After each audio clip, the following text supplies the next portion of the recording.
Bom, galera, acho que eu nem sei como começar esse vídeo direito, mas eu posso dizer que eu tô bem feliz com o que eu assisti. Depois de uma série de fracassos, né, da Marvel nos últimos anos. Fracasso de bilheteria, fracasso de público, né, não tava mais conversando com o público com o qual ela conversava, né, em 2019 até Vingadores Ultimato. Um pouco depois também, né, com séries como WandaVision, que começou ali aquela fase da Marvel no streaming por conta da pandemia. Até o começo ali, ela ainda estava conversando com o público, né? Mas depois de uns anos pra cá, né? Ela teve uma série de problemas, de filmes ruins, né? Produções ruins, de querer fazer coisa a toque de caixa. Caiu a qualidade, né? Das produções. Então, muita gente já tava falando que a Marvel tá respirando por aparelhos, né? Eu não acho que seja o caso. Eu acho que a Marvel tem sim problemas com os últimos lançamentos dela por conta de falha de comunicação com o público dela. Ela não tá se comunicando com a gente, né, que gosta dos filmes da Marvel, os filmes bons, tá? Ela decidiu tomar caminhos que não foram legais, né? Pareceu que ela meio que largou de mão, né, quando veio a era pós-Ultimato, assim, foi jogando ali e jogando pro futuro, tentou construir alguma coisa em volta do Kang, e aí deu toda aquela polêmica com o Jonathan Majors. Então, assim, tava difícil, né? Poucos filmes estavam fazendo sucesso mesmo. Eu acho que dá pra contar só o Homem-Aranha do Tom Holland, porque uniu os três aranhas, né? Teve aquele fanservice todo, né? E entrava uma questão, né? Vamos repetir a dose ou vamos tentar continuar com o que a gente tava planejando, né? Que é a questão de construir o Kang e tal. E aí você tem séries como Loki no meio. Aliás, eu gosto bastante de Loki. É a melhor produção da Marvel pós-Ultimato, né? Até agora, pelo menos. Até agora, eu digo até Deadpool e Wolverine nesse sentido. Então, assim, era muito complicado continuar acompanhando a Marvel, né? E eu tava meio de saco cheio já, eu não tava querendo ver mais. Tava meio que colocando o prego no caixão, assim, enterrando a Marvel da minha vida, sabe? Que não tava mais me agradando, né? E o problema principal que eu acho que tinha era que a Marvel não tava sabendo amadurecer com o público dela, né? Fora outras questões também, né? Que todo mundo já conhece, de eles quererem meter política no meio, querer fazer filme pra militâncias, né? Mas eu digo mais em questão de eles quererem manter a mesma fórmula pra um público que já tava crescido, né? Que no caso eu, por exemplo, eu acompanhei o primeiro Homem de Ferro, eu tinha o que, 11, 12 anos, então eu cresci nesses anos, né? E eu queria ver obras mais maduras, obras mais adultas, né? E o acerto aqui com Deadpool e Wolverine foi assim, porra, foi sensacional, cara. Então não é à toa que o filme tá fazendo um enorme sucesso de bilheteria aí, sabe? Eu acho que vai bater o bilhão, vai ultrapassar o filme do Coringa, que até então era o maior filme, né? Mais 18, com maior bilheteria já feito, já registrado, né? E de quadrinhos, né? Então, assim, Deadpool e Wolverine vai ultrapassar isso. É um filme que ele conversa com a gente, que cresceu acompanhando a Marvel, cresceu acompanhando a era Fox, né? Então viu, por exemplo, o Demolidor do Ben Affleck, né? O Justiceiro lá de 2005, que eu já esqueci o nome do ator. Porra, os Blades, né, cara? Então, assim, esse filme é como uma carta de amor pra essa era que, mesmo tendo erros, mesmo tendo filmes aquém, né, de qualidade, você vê que foi tudo feito com amor no fim das contas, né? Claro, não só por amor, né, mas pra ganhar dinheiro, mas eu tô querendo dizer assim, levar em conta os erros também, né? É legal que, porra, esse filme ele faz muitas homenagens, tem muitas participações especiais aqui que são bem legais de ver, traz aquela sensação de nostalgia, de quentinho no coração, né? E pra quem viu principalmente os primeiros X-Men, né? Então, porra, o primeiro X-Men lançado em 2000, cara, e você vê o Hugh Jackman aqui de novo, né? Reprisando o papel dele como Wolverine, eternizado, né? Não tem mais outro ator assim pra fazer. É um filme muito legal de se ver, sabe? Ele respeita o que foi feito até então, ele respeita a gente, o público que cresceu acompanhando, que gosta dessas histórias, né? Eu posso falar por mim, eu não sou um especialista em quadrinhos, em universo Marvel nem nada, mas eu cresci acompanhando esses filmes, né? Então, porra, o Homem-Aranha do Tobey Maguire eu vi, né? O Demolidor do Ben Affleck, como eu falei, eu vi. Tem muita gente que odeia esse filme, mas eu não odeio ele, eu sei que ele tem problemas, mas eu gosto da estética dele. Eu posso até fazer um vídeo a respeito do Demolidor do Ben Affleck qualquer dia, porque tem uma versão do diretor desse filme que é muito interessante, né? Cara, assim, esse filme, ele é uma grande aventura dentro dentro dessas memórias, né? Porque esse é o verdadeiro multiverso da loucura, que não foi entregue pra nós no filme do Doutor Estranho, mas é entregue aqui, né? É um presente pra gente, né? Que tava esperando esse crossover maluco de diversos personagens, de diversas eras da Fox, né? Então, cara, tem personagens aqui que aparecem que você nunca ia imaginar que eles iam aparecer como aparecem, entendeu? Então é muito divertido de ver eles em tela. É surpreendente de certa forma, porque pega num ponto, às vezes, por exemplo, referências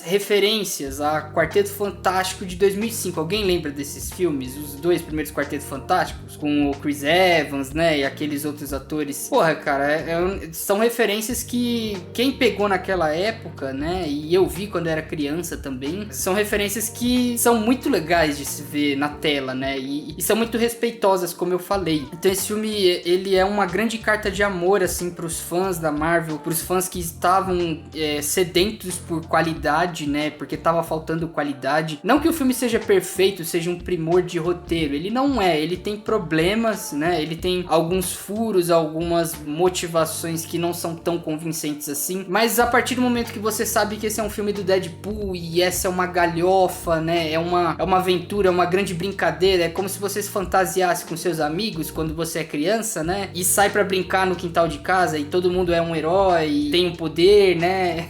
Então, você sabendo que é um filme escrachado, assim, você se diverte, cara. Você ignora os problemas de roteiro, as forçações de algumas situações, né? Pra história caminhar. E você se diverte, é uma viagem, assim, de referências, de homenagens, né? Não tem muito o que dizer a esse respeito. Eu acho que era o que a Marvel tava precisando nesse momento, né? Tava precisando desse respiro e entender que o público quer esse tipo de filme, né? O público dela, principalmente, que acompanhou até Ultimato, que vem acompanhando, que acabou largando no meio do caminho, né? Por conta dessas fases ruins que ela passou. Foi muito gostoso entrar nesse filme não esperando muita coisa e ser surpreendido de uma maneira muito positiva. E não deixa dúvida, né? Que a Marvel sabe agora o que ela tem que fazer, né? Não é à toa que foi anunciado agora, né? Os novos filmes dos Vingadores, anunciaram a volta do Robert Downey Jr., a volta dos irmãos Russo. Então, a Marvel pôde parar pra corrigir o rumo dela, né? Então, ver os problemas dela, ver onde ela tropeçou, aceitar eles, né? Teve erros, mas a gente segue em frente, melhora. E agora só tem tudo pra continuar melhorando, na minha opinião, né? E é muito legal o que esse filme consegue fazer, né? O que ele consegue proporcionar pra nós. E aí a gente fica imaginando o potencial de um filme desse em escala maior, né? Que seria o caso dos Vingadores Guerras Secretas, que vai vir futuramente. Resta esperar e imaginar, né? Poxa, é muito legal ver o Hugh Jackman de volta, né? Ele teve aquela despedida honrosa em Logan. Eu tinha dúvidas se seria legal ele estar de volta, mas, cara, é muito legal, é muito bem feito, é muito respeitoso com o personagem, com o legado dele, né? O cara tá aí há mais de 20 anos no papel, carregando firme e forte. Dá pra ver que ele tem amor por esse personagem, ele tem amor pelo que eles fizeram aqui. A gente vai ver um Wolverine bem diferente do que a gente tá acostumado, né? Esse não é o mesmo Wolverine que a gente viu da era Fox, esse é uma variante dele, mas a liberdade que eles têm pra brincar com essa variante e com outras variantes, né, do Wolverine é muito bem feito, é muito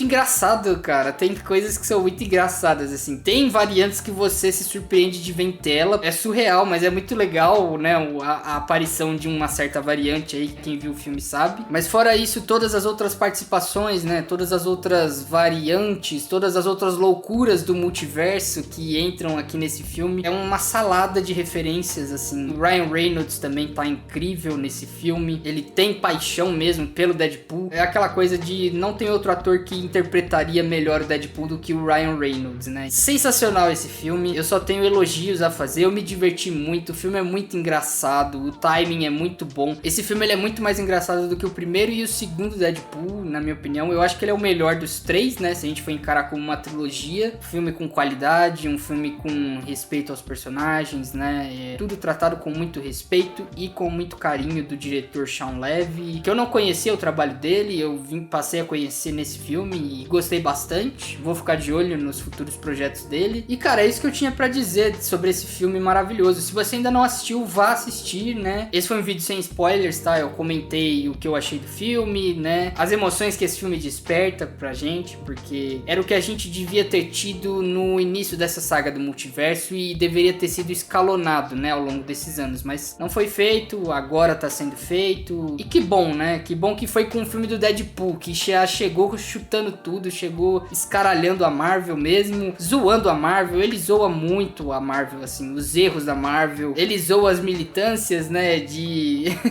Cara, como ele zoa, assim, ele zoa sem dó mesmo. Ele dá nome aos bois, né? Ele zoa a galerinha woke, ele faz piada mesmo, não tem dó de fazer. E assim, é bem legal, cara. Porra, assim, é comédia, entendeu? É humor. Então, ele não tem vergonha de ser uma piada, esse filme. E isso é muito bom, né? O filme não tem vergonha de ser o que ele é. E ele não tem vergonha de fazer piada com quem ele quer. Então, ele tem muitos pontos por causa disso. Ele assume a galhofa e entra na loucura e te convida a entrar na loucura, né? E eu te convido a entrar nessa loucura também. Vá assistir no cinema, se você puder, né? E tente não ver spoilers na internet. Veja o mínimo de spoilers possível, se você gostar, né, de ver spoilers. Mas a melhor coisa desse filme é você ser surpreendido, porque é muita coisa legal que você não espera aparecer em tela, e quando aparece é aquela sensação de eu não acredito, caramba, eles fizeram isso, caramba, cara, que coisa legal, porra, sensacional. Então fica aí minha recomendação, minha alegria de ver esse filme, né? Eu espero que você sinta a mesma sensação assistindo a ele. E comenta aí embaixo o que você achou do filme. Você gostou? Você acha que é melhor do que o primeiro Deadpool, por exemplo? O segundo nem tanto, né? Que o segundo eu acho ele mais ou menos. Mas eu acho o terceiro, esse agora, melhor do que o primeiro filme. Vou dizer. E aí eu quero saber a sua opinião, beleza? Então é isso aí que eu tinha pra comentar sobre esse filme. Eu espero que você tenha gostado. Se você tá aqui no canal pela primeira vez, não se esquece de se inscrever e ativar o sininho das notificações para não perder nenhum vídeo, beleza?